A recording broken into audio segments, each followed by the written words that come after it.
Hello everyone.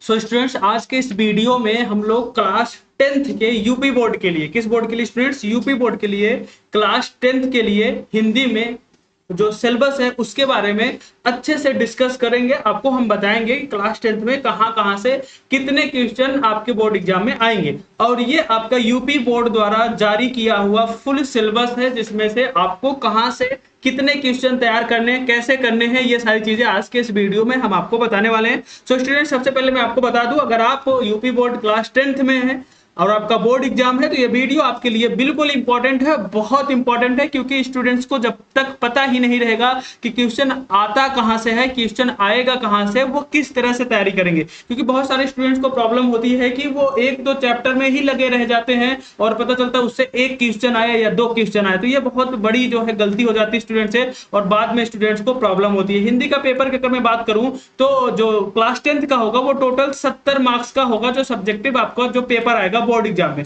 30 number आपको आपके school से दिए जाते हैं। वो कैसे दिए जाते हैं, किस आधार पे दिए जाते हैं, वो भी मैं आपको बताऊंगा। चलिए स्टार्ट करते हैं स्टूडेंट्स। बिल्कुल आप अभी वीडियो को शेयर भी करना और लाइक कर देना। अगर आप नए हो तो बिल्कुल चैनल को सब्सक्राइब भी कर लेना, क्योंकि यहाँ पे हर एक जानकारी आपको मिलती रहती है। हिंदी गद्य के विकास का संक्षिप्त परिचय, जो आपका 20 नंबर का ये आपका ऑब्जेक्टिव क्वेश्चन होगा। क्या होगा स्टूडेंट्स? 20 नंबर में आपको आपके कुछ ऑब्जेक्टिव क्वेश्चन होंगे खंड आ में। खंड आ जो आपका बहुविकल्पी प्रश्न होगा, 20 नंबर के ऑब्जेक्टिव टाइप के क्वेश्चन होंगे। और इसमें से जो आपका हिंदी का गद्य विकास का संक्षिप्त परिचय और हिंदी के पद्य विकास का संक्षिप्त परिचय, ये बहुत इंपॉर्टेंट है। 5 नंबर यहां से आएगा और 5 नंबर यहां से आएगा, टोटल 10 नंबर का आ जाएगा। ये ऑब्जेक्टिव टाइप का क्वेश्चन होगा, जिसमें शुक्ल युग तथा शुक्लोत्तर युग ये दोनों जगह से क्वेश्चन उठेंगे। कहां से? शुक्ल युग के आपको राइटर सबको पढ़ के जाना और शुक्लोत्तर युग के कौन कौन से राइटर हैं यहीं से क्वेश्चन आएगा। ठीक है ना? तो 5 नंबर का आपका यहां से क्लियर हो जाएगा। और दूसरे नंबर पे जो 5 नंबर का आएगा, रीतिकाल एवं आधुनिक काल। रीतिकाल एवं आधुनिक काल से 5 नंबर का आएगा। अब लड़का क्या करता है, आधुनिक काल ही पढ़ लेता है, रीतिकाल छोड़ देता है। अब रीतिकाल छोड़ दिए हो तो 5 में से तुमको 2 नंबर या 3 नंबर मिल सकता है, बस इतने मिल सकता है। 2 नंबर तब भी तो आपका कम हो जाएगा। तो इसलिए याद रखना, रीतिकाल से भी 2 या 3 क्वेश्चन आएगा और आधुनिक काल से 2 या 3 क्वेश्चन दोनों में से आपको देखने को मिलेगा। तो ये दोनों इंपॉर्टेंट है, रीतिकाल भी और आधुनिक काल भी। और काव्य सौंदर्य के तत्व की बात करी, रस की बात करूं तो हास्य एवं करुण रस, परिभाषा एवं उदाहरण पहचानना है। हास्य रस क्या होता है, करुण रस क्या होता है, 2 याद करके चले जाओगे, आपका 1 नंबर का काम हो जाएगा। याद रखना।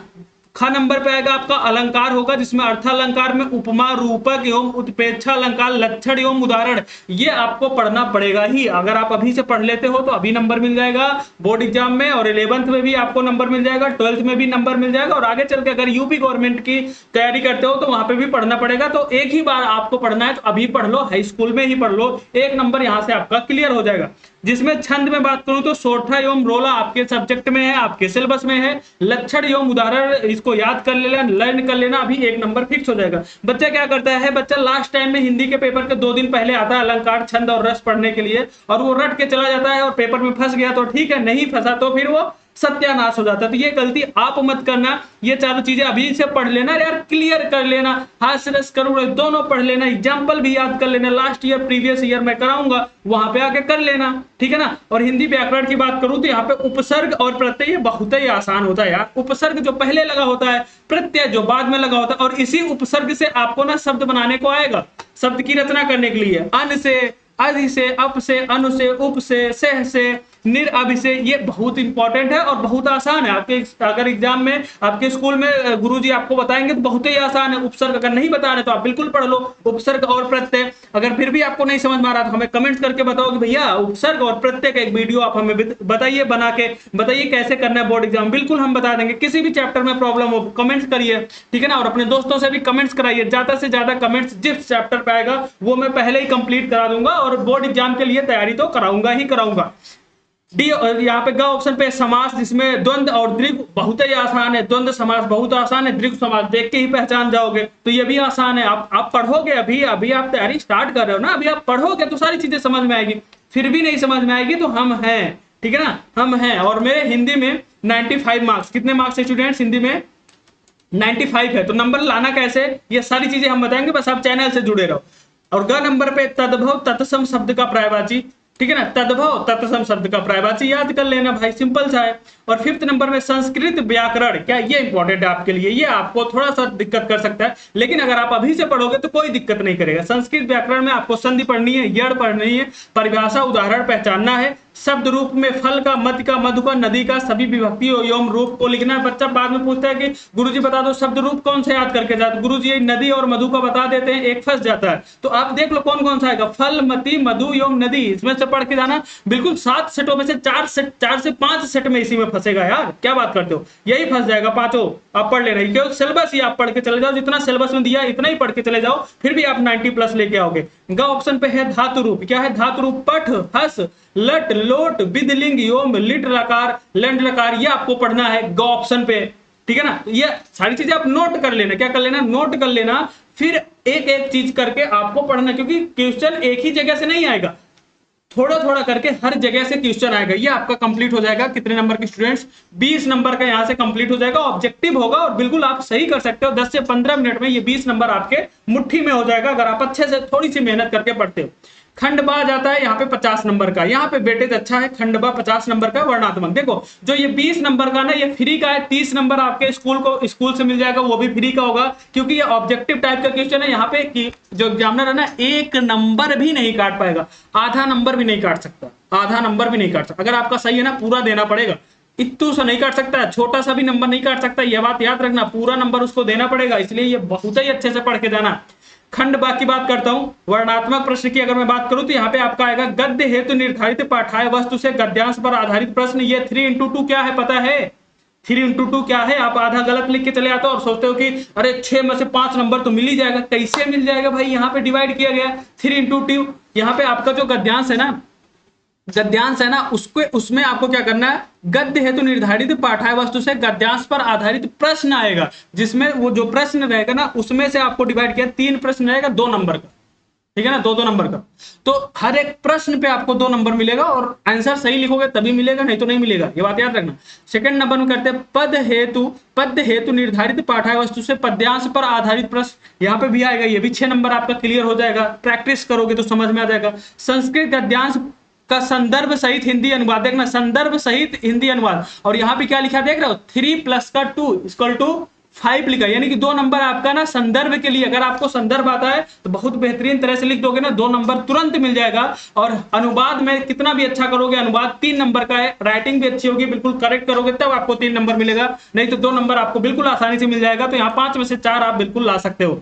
और यही संस्कृत गद्यांश का और पद्यांश का दोनों का यही रूल है, सेम टू सेम, 3 + 2 = 5, ये दोनों आपका क्लियर हो जाएगा, राइट।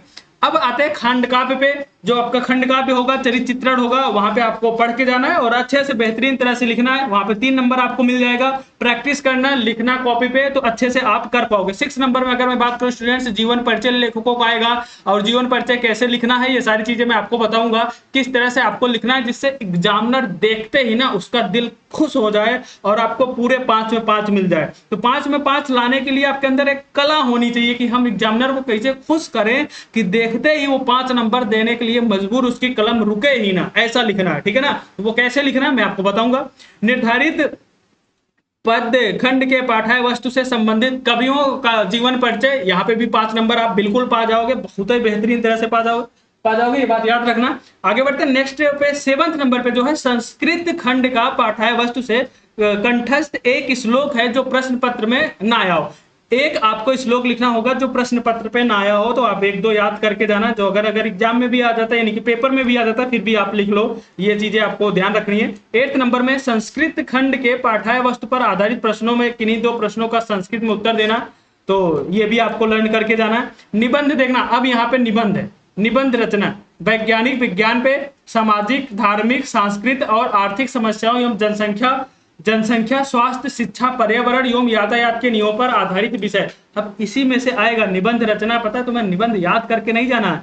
अब जैसे वैज्ञानिक पे किसी भी तरह से आ सकता है, घुमा फिरा के कुछ भी, लेकिन आपको एक माइंड मेकअप कर लेना कैसे करना है। सामाजिक पे भी है कैसे करना है, धार्मिक पे भी आए तो धार्मिक चीजों को कैसे सेलिब्रेट किया जाता है, क्या क्या बुराइयां हैं, क्या अच्छाइयां हैं, सारी चीजें आपको समझना है, सोचना है, डिस्कस करना है, ठीक है ना। स्वास्थ्य को लेके स्वास्थ्य को लेके, शिक्षा को लेके, पर्यावरण को लेके, इन सब सारी चीजों पे आपको सोचना, जितना अच्छा आप सोचोगे, किताबी भाषा लिखोगे तो नंबर पूरा नहीं मिलेगा। आप अपनी लैंग्वेज में लिखोगे तो जो एग्जामिनर वो खुश हो जाता है, हाँ बच्चे ने अपने मन से लिखा। क्योंकि किताबी भाषा तो सभी लिखते हैं, आप अपने मन से देखना, पर्यावरण में कुछ नई चीजें सोचनी है, कुछ नई चीजें बतानी है और उसको हाईलाइट कर देनी है, जिससे एग्जामिनर को लगे नहीं ये लड़का कुछ ना कुछ इसमें तो बात है। ये 9 नंबर हो गया आपका कंप्लीट, और ये पूरा 9 नंबर का हो जाएगा। 9 नंबर का क्वेश्चन 9 नंबर का था, बिल्कुल आपको 7 से 8 नंबर कहीं जाएगा ही नहीं, बेहतरीन तरह से लिखोगे भाई। और ये जो 30 नंबर है ना, ये आपको स्कूल से मिलेगा। जो स्कूल में स्कूल नहीं जाते हैं, कॉपी नहीं बनाते हैं, टेस्ट नहीं देते हैं ना,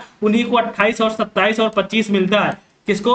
जो स्कूल में कंटिन्यू नहीं जाते हैं, अटेंडेंस होती है तो अटेंडेंस एब्सेंट रहते हैं, नोट्स नहीं बनाते हैं, टेस्ट नहीं देते हैं, परीक्षा नहीं देते हैं, तो ये सारी चीजों का मूल्यांकन किया जाता है। और लास्ट में आपको इसी के आधार पर दिया, अगर आप स्कूल में प्रेजेंट है, नोट्स आपका कंप्लीट है, टेस्ट में अच्छे मार्क्स है, तो 30/30 बिल्कुल मिलेगा आपको, याद रखना। और टोटल आपका हो गया 100 नंबर का। और यही पूरा आपका सिलेबस है स्टूडेंट्स। बिल्कुल समझ में आया कि नहीं, कमेंट करके जरूर बताना। और नेक्स्ट किस सब्जेक्ट पे मैं लेके आऊं सिलेबस बिल्कुल अच्छे से एक्सप्लेन करने के लिए, आप कमेंट्स करके जरूर बताना और वीडियो को शेयर करना। Thank you, bye bye.